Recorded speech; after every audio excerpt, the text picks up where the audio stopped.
the Empress is about the free flow of abundance that comes from Earth, that is fertile, that you're fertile, that all you need to do is connect to the energy that is already abundant within you in regards to what is already present within us in the outside world and the natural world in order to receive. The Empress is all about a receiving energy and not about the masculine energy.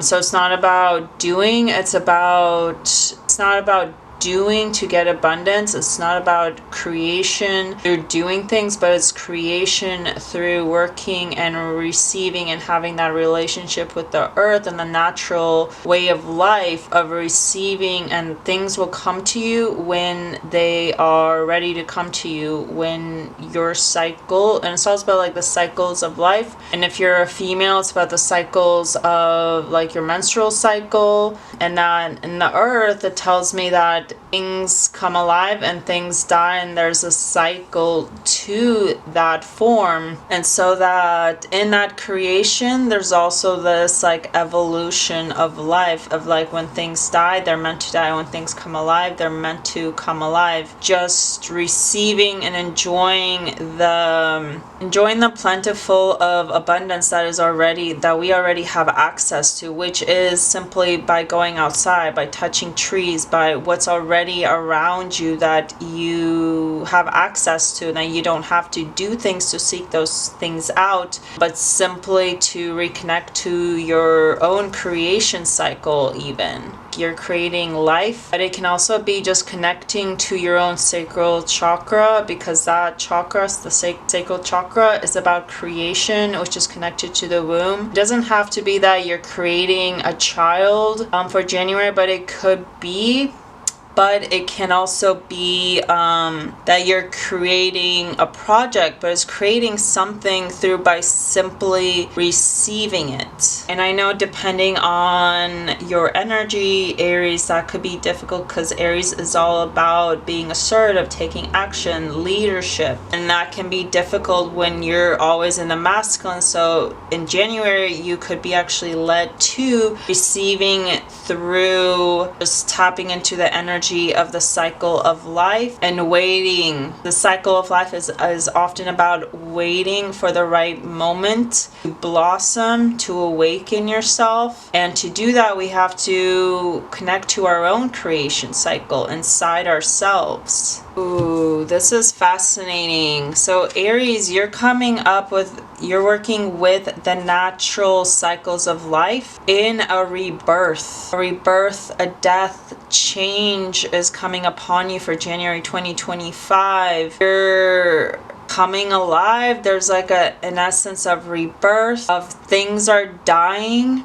And I did mention the cycle of life in regards to plants and earthly bounds, where there is a cycle of when plants die, they actually nurture the rest of the forest. So even in death, in nature, the Empress also understands this. She understands that creation is a cycle. Creation works with death, because in order for something new to come in, something has to die. So you really have to look into that, of what it is, the new year 2025. So maybe look into make intentions, reflect on your past year 2024 to see what needs to die, in order to reveal a new creation. There's something new that you want to create. There might be some parts of you that needs to shift, that needs to change, Snake is all about shedding the skin, being open to the natural transformation that life and death work as a partnership together. And with the North Node in Pisces that we are in 2025, it's trusting the butterfly and even the moth. It's trusting the process of the metamorphosis. The butterfly and the moth, the caterpillar, doesn't know they're going to become this beautiful creature,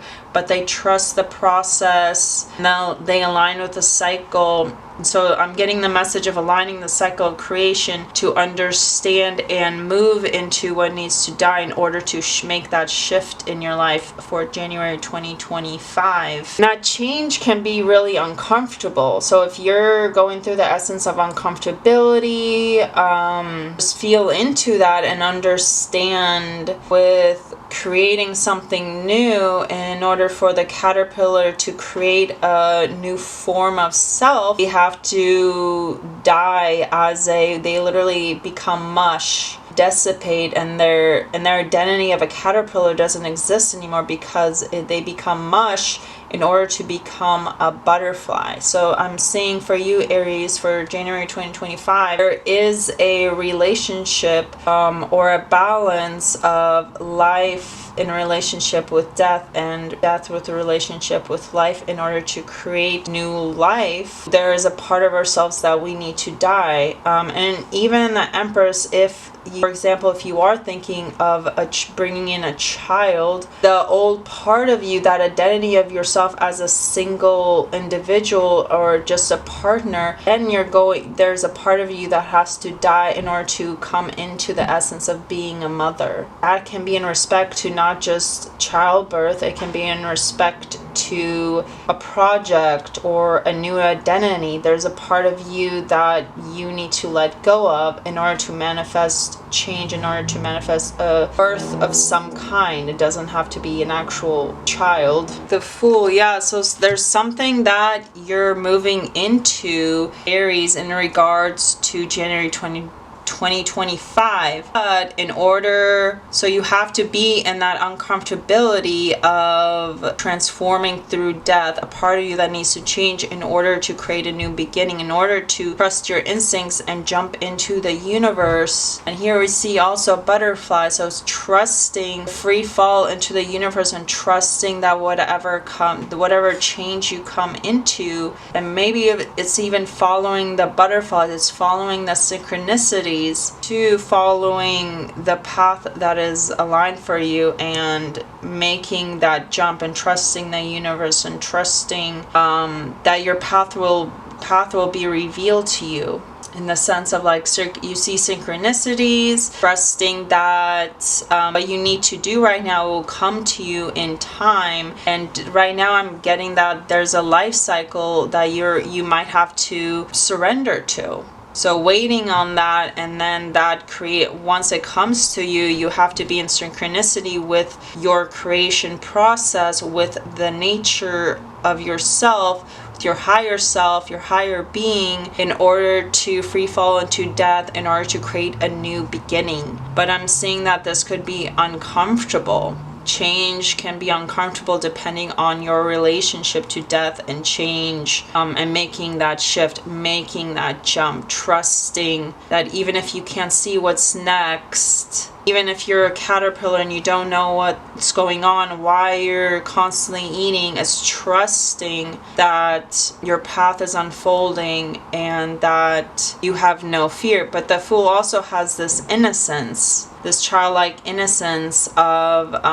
being protected. The dog or the wolf is all about a purity because it's white, childlike innocence. But also dogs are in regards to loyalty, family, guardianship. That tells us that there's a part of our life that needs to die in order for a new creation to come in. Such with the butterfly caterpillars. We have the Six of Pentacles. Right here, it is about a balance because she's meditating. The Six of Pentacles energy is representation, which is a give and take of resources, wealth, and power. I'm seeing that in your new journey, the Fool is about jumping into a new experience. You might potentially be of a helper, of assistance to society, to the community, where you're providing your help, where you're creating that balance into a community, into society. So it might be a new opportunity to charity or giving to a community, of giving and receiving. The message with the Fool and the Six of Pentacles is a powerful message of balance and harmony. So this is suggesting for you, Aries, that you are ready to take the brave step forward into something new and exciting, but you're also to be aware of the impact your journey may have on those around you. Because while the Fool encourages you to be bold, adventurous, and confident in your abilities, the Six of Pentacles is reminding you to still be kind, compassionate, and generous along the way. Together, these cards are actually urging you to pursue your dreams with passion, but also to be mindful of how you treat others in that relationship with an individual, with a balance to the community, in that opportunity of a new opportunity where you will share your success and abundance who need it most. So I'm getting that, Aries, you're actually being led to possibly helping a community or being a leader in which you are actually assisting, creating that balance in society. It's giving like Libra scales energy, where you're a new opportunity to balance the system in some way in regards to sharing your abundance with the community, to those who may not have the wealth that you have, especially with the Empress. So I'm getting that you will be given an opportunity through a metamorphosis to share, to jump into a space in society or in a community where you will be able to actually provide that abundance and that balance to others, to cultivate that wealth or that abundance that is already present for you inside of yourself. And so you're sharing some skill set that may come to you naturally, where you have the ability to naturally create, and maybe there is a rebirth for you for a new opportunity where you might not be comfortable with the aspect of giving to others. Maybe this is something you haven't been in the sense of like you haven't had the abundance in order to share with others. So this could be a lesson where you're given a kind of death of your ego in order to give to a certain community or give to others who may have less than you or who need your gifts that naturally you tapped into. Because as a human race, for our path, we're not meant to just keep that wealth to ourselves, keep that abundance and the success to ourselves, but we're meant to share it with others and cultivate an earth which gives back to others, gives back to society. The seed of a tree doesn't die out with the tree when the tree dies. The seed then is planted into the earth and a new vegetation is reborn and feeds the earth. And that's what I'm talking about in the relationship between life and death that I'm seeing for this reading for you. Do an oracle card. Time for deep replenishment, retreat, rest to be held, which you will need in the time of having this life and death and rebirth process that you're going to. You might feel that you're more tired lately.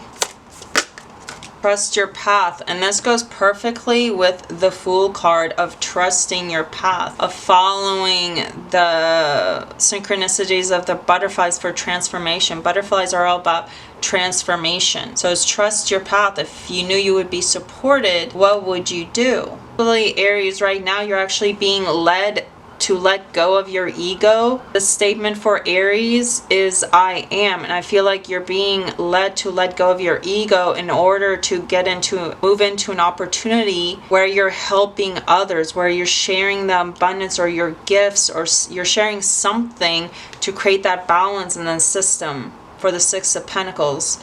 The Six of Pentacles is about giving back, to create that balance of, in the traditional tarot, it's an individual giving money to individuals that look like they're in poverty, they're homeless, or they're struggling. So it's creating that balance in the system. So you could be, it could be a metamorphosis from I to we. But right now you're being led to trust your path. But there's still you still need to trust, if your body's tired, to give your body the rest it needs.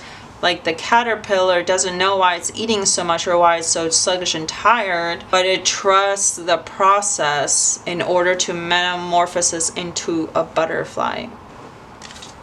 This Aries being led to Two of Cups.